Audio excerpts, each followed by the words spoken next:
to do?" "Have another pie." "But what's a pie to Joanna Oakley? You know, Dilky, that I only went there to be near the charmer.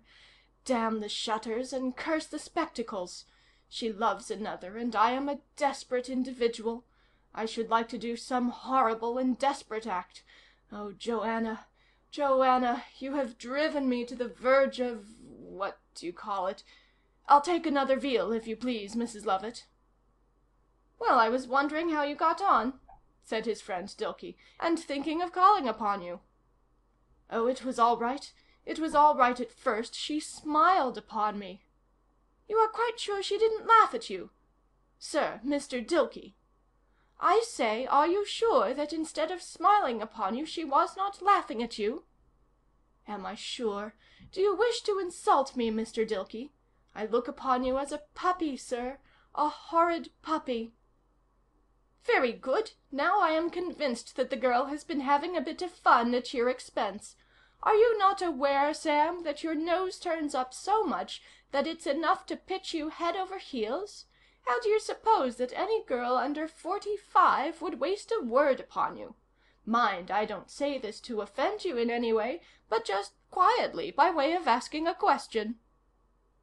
Sam looked daggers, and probably he might have attempted some desperate act in the pie shop, if at that moment he had not caught the eye of Mrs. Lovett, and he saw by the expression on that lady's face that anything in the shape of a riot would be speedily suppressed. So he darted out of the place at once to carry his sorrows and his bitterness elsewhere.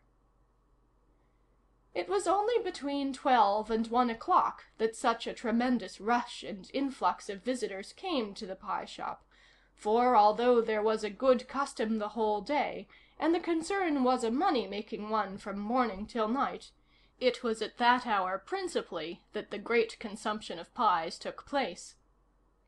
Tobias knew from experience that Sweeney Todd was a skillful calculator of the time it ought to take to go to different places, and accordingly, since he had occupied some portion of that most valuable of all commodities at Mrs. Lovett's, he arrived quite breathless at his master's shop.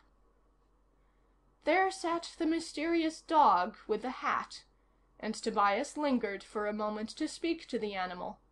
Dogs are great physiognomists, and as the creature looked into Tobias's face, he seemed to draw a favorable conclusion regarding him, for he submitted to a caress. "Poor fellow," said Tobias. "I wish I knew what had become of your master, but it made me shake like a leaf to wake up last night and ask myself the question. You shan't starve, though, if I can help it. I haven't much for myself, but you shall have some of it." As he spoke, Tobias took from his pocket some not very tempting cold meat, which was intended for his own dinner, and which he had wrapped up in not the cleanest of cloths. He gave a piece to the dog, who took it with a dejected air, and then crouched down at Sweeney Todd's door again. Just then, as Tobias was about to enter the shop, he thought he heard from within a strange shrieking sort of sound. On the impulse of the moment, he recoiled a step or two, and then, from some other impulse, he dashed forward at once and entered the shop. The first object that presented itself to his attention, lying upon a side table, was a hat with a handsome gold-headed walking cane lying across it. The armchair in which customers usually sat to be shaved was vacant, and Sweeney Todd's face was just projected into the shop from the back parlor, and wearing a most singular and hideous expression. "Well, Tobias," he said as he advanced, rubbing his great hands together. "Well, Tobias, so you could not resist the pie shop." "How does he know?" thought Tobias. "Yes, sir, I've been to the pie shop, but I didn't stay a minute." "Hark ye, Tobias, the only thing I can excuse in the way of delay upon an errand is for you to get one of Mrs. Lovett's pies. That I can look over, so think no more about it. Are they not delicious, Tobias?" "Yes, sir, they are, but some gentleman seems to have left his hat and stick." "Yes," said Sweeney Todd. "He has." And lifting the stick, he struck Tobias a blow with it that felled him to the ground.